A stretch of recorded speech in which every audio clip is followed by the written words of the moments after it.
నమస్కారం అండి. ఒక శ్లోకం చెప్పుకుందాం.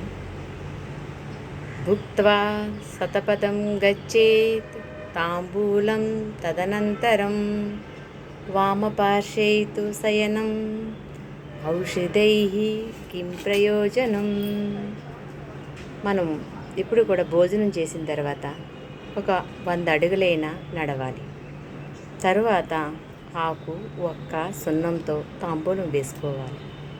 అలాగే మనకి గుండె ఎటువైపు ఉంటుంది? వామభాగం వైపే పడుకోవాలి. అలా పడుకోవడం వలన మన వెన్నుపూస నిటారుగా ఉంటుంది. అందువలన ఎటువంటి నొప్పులు, బాధలు, అనారోగ్య సమస్యలు ఉండవు. ఇవి 3 చేసిన తర్వాత ఇంకా ఔషధం దేనికండి? అందువలన ప్రతిరోజు కూడా ఈ 3 పాటించడం వల్ల ఎటువంటి మాత్రలు వేసుకోనవసరం. ధన్యవాదాలు.